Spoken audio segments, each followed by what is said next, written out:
This video is brought to you by A Better Route Planner, the route planner for EVs. Hundreds of cars are supported. Choose your configuration, plan your route with the charging network that you want to prefer or charging networks that you want to avoid. If you're a premium member, you can use real-time weather forecast and traffic information, and you can also use A Better Route Planner in your car with Android Auto or Apple CarPlay. Use the link in the description to support the channel and use A Better Route Planner Premium for 30 days for free.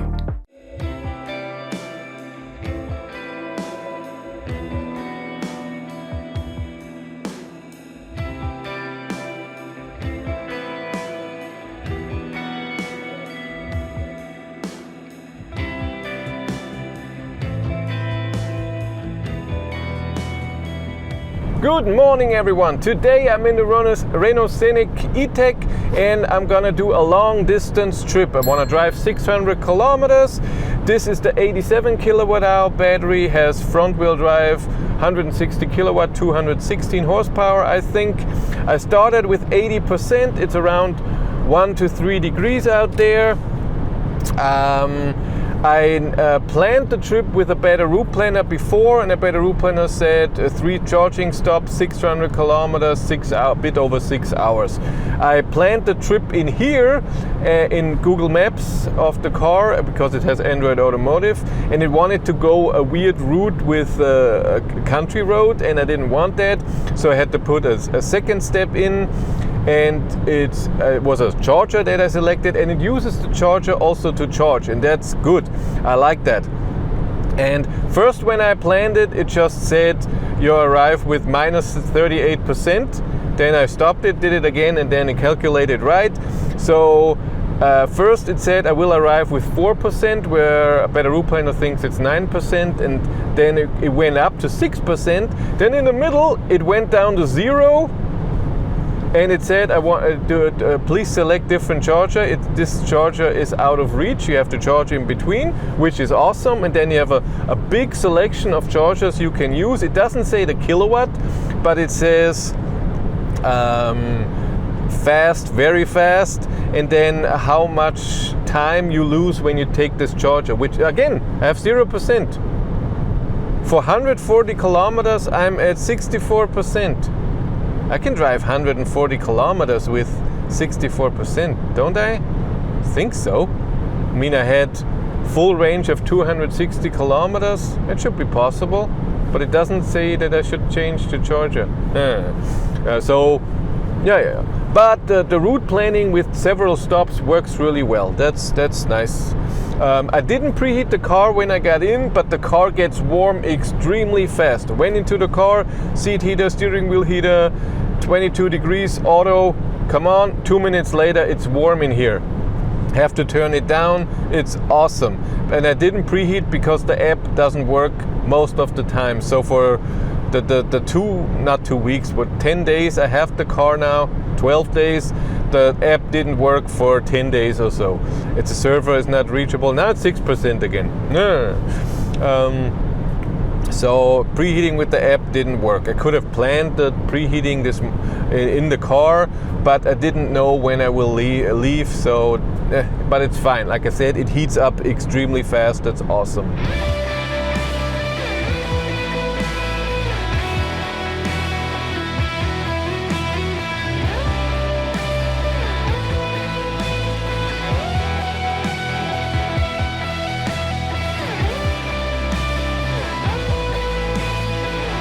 Driving my 130, still 166 kilometers of range, 85 kilometers to go. Now it says 8% that I should arrive, which is amazing.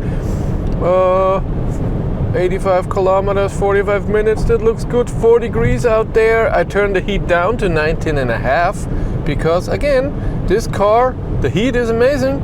I like it. And steering assist is also amazing. I have it the whole time on. Awesome.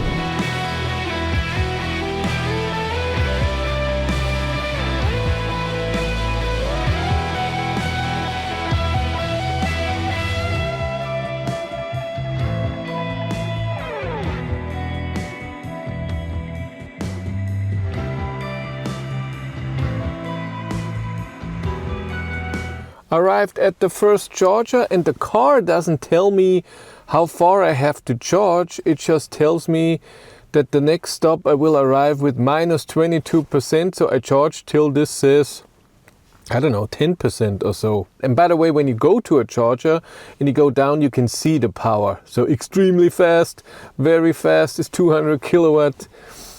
And if I press go on next, then I will go on. So minus 23. And I arrived with 18%, by the way, not 4.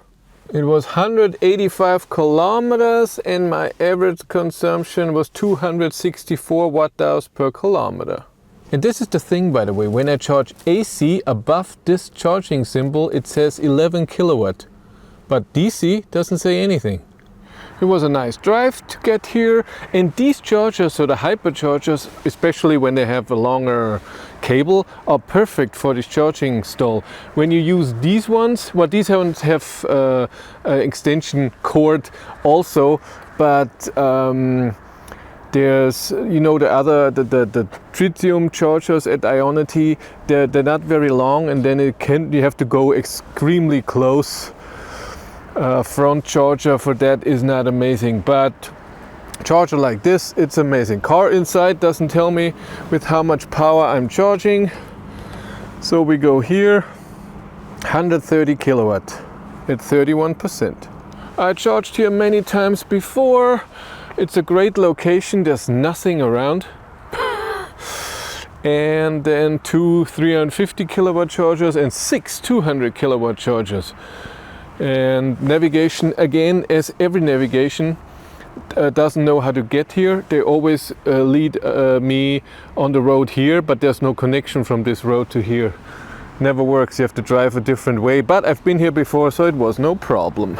Okay, so never press the power button and press the brake because charging stops. And the infotainment system froze and it's rebooting, I think. But so far I don't see. Oh, it's coming in. Just takes a bit.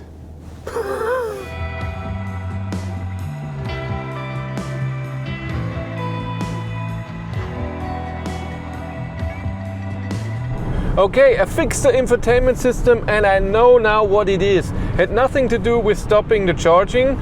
It was this thing. I plugged in my Rode wireless mic to charge it, but the plugs here in the front are also media plugs, so you can plug in media, and this is a media device. It has WAV files on it, which I'm recording right now, by the way, and the infotainment system couldn't get that.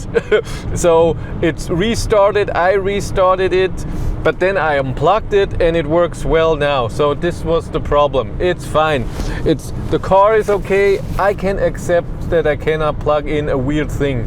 I'm okay with that. But charged way too much.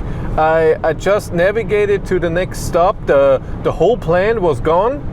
Even before the restart happened, I turned off the car, charged, went back in, and my navigation that I have planned, the stops, the 3, were all gone. And I navigated to the turnaround point, and it says I will arrive with 3%, added a charger and everything, and then now it says 15%. So again, you have to give it a bit of time and think a bit. I charged way too much. It's only 106 kilometers of 205 kilometers of range, but I didn't see it. I didn't know. And then when I drove, it said 3%, wanted to charge somewhere. Oh my.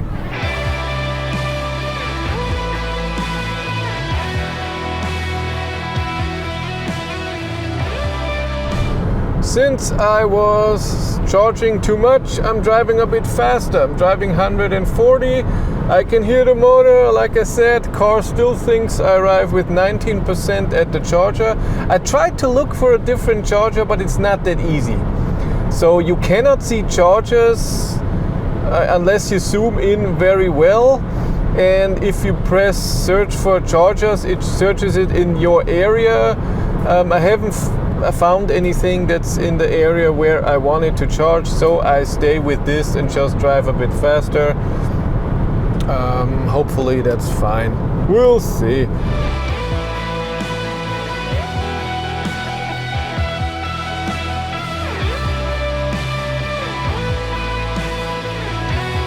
I'm at the second charger. I arrived here with 17%. I drove fast. I drove the top speed for 10 minutes or so.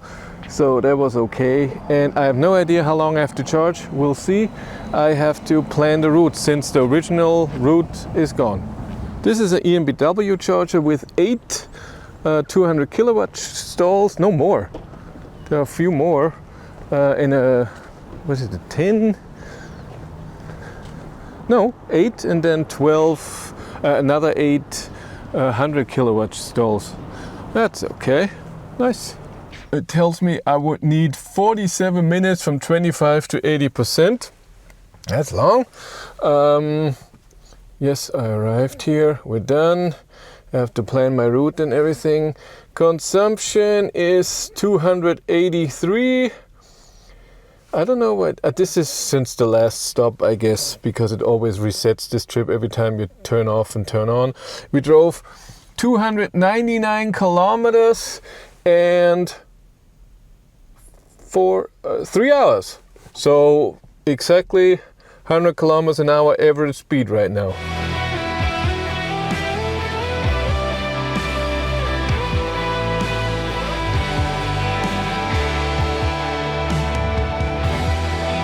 So how is the Renault Scenic on a long distance trip?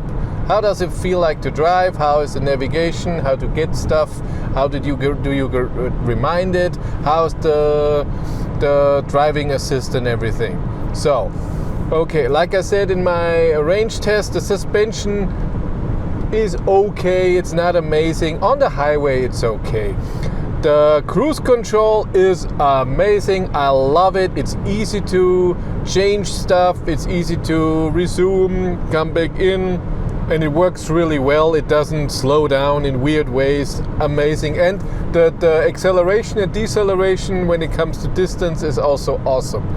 The self-steering, the steering assist is amazing on the highway. It's not bugging me, it's not annoying. When I have to pass a car, I just tap the indicator, it's off, I'm on the other side of the road and it comes back on. When it doesn't see the lines, there's a tiny little doot and it's off. It's not annoying. I love it. It's really amazing. The heat in here is amazing. It regulates itself very nicely. It's comfortable in here. I love it. So driving wise, this is really nice. Consumption wise, 248, 284. Mostly driving 130 exactly. That's not amazing, especially today. It wasn't too cold, not too much heat, 20-inch winter tires, so consumption is pretty high. Charging is not amazing, but if you take long distance trips in this car every 2 months, every month, it's fine. If you do it every week, then you're like, maybe I should get something that charges better and has lower consumption, so it doesn't take that long. But other than that, it's just fine. Navigation, Google Maps works really well. And for me, for whatever reason, it stopped the navigation while driving many times, 5-6 times already. It's just off. And I have to navigate to the next thing again. So I don't do the whole trip, just do it to the next thing because I'm like, I don't want to do the whole thing again. So that's a bit sad. I don't know why. On the way here, never did that. And then since that weird stuff in the infotainment system, it stopped the navigation. It was just off. Everything was here, but navigation was off. Like I pressed X and turned the navigation off. I don't know why. When it comes to alerts, when you have to go off the highway or go left and right, I don't find it that amazing. So there's no head-up display, there's no anything that tells you have to go left and right, except for a tiny message in your cockpit and Google Maps itself. Of course, which is then amazing, you can have Google Maps and your navigation in your cockpit. Then it's something different. Then you see where you have to go. You can have this in a different thing, and then that works really well. That's good. But a reminder that, okay, now in a kilometer you have to get off, that is not here, that, like I said, in a head-up display or so would be nice.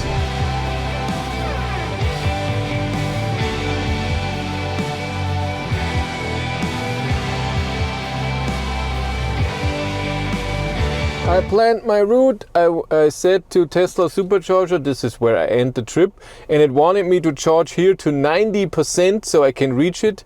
And I said, no, I don't want that. So I put in a charger in between. So I just, and this is a stupid way to drive, by the way, too. I will go around here. But I put in a Referral Pulse here, and then it automatically said I should charge there for 28 minutes, which I don't think it will take as well, because this is just 100 kilometers then here. But it looks good. We're gonna take that trip. I am, by the way, at Referral Pulse, where I have been many times, mit der Teich. Still 10% to go, even though it says 119 kilometers to go and have 150 kilometers of range. But if it tells me I arrive with 10% and 0%, and it so far it does it, I'm gonna stay that way. What I am missing, what I would like to have, would be a stop charging button. If it's a high state of charge, I could put the charge limit down and it will stop. And I will try, I think, what I did before, where I press the brake and press the start button, so to drive, it will stop charging. Because with the hyperchargers that we have here, you have to use your card and then you can press stop. And I love it if I can just stop here, go outside and unplug. I don't have to wait.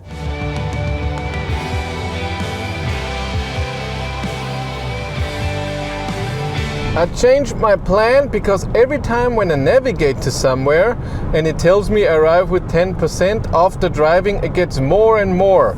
So it's not calculating right. And so I navigated to a far away charger. It says I will arrive with -3.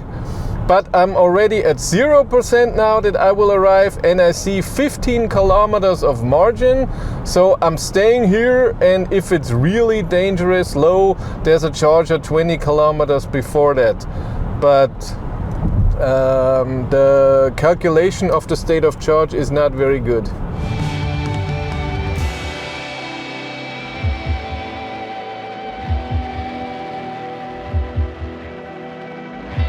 Arrived with 5%, no problem, come on, that's fun.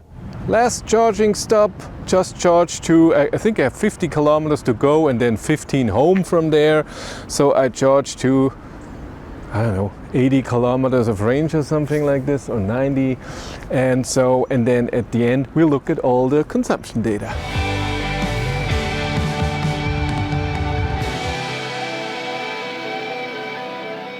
And here I am, arrived with 11%.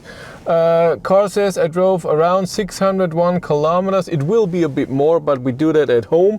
And average consumption 279 watt-hours per kilometer. I arrived at 203.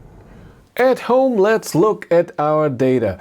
279 watt-hours per kilometer was average consumption. Google Maps says it was 607 kilometers.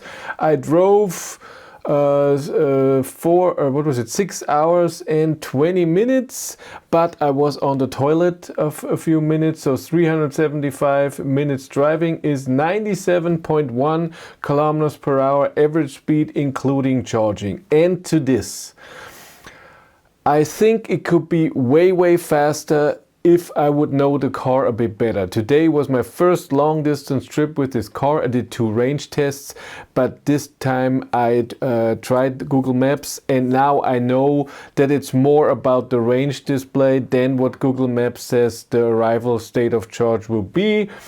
I would also just use a better route planner to drive to take the chargers and how far I have to charge. It just works better than the internal thing. This is what, so 100 kilometers an hour average speed including charging, I think is very possible, not just in the summer of course, but also now. Today was 1, 2, 9, 10 degrees then in the afternoon, which is of course great.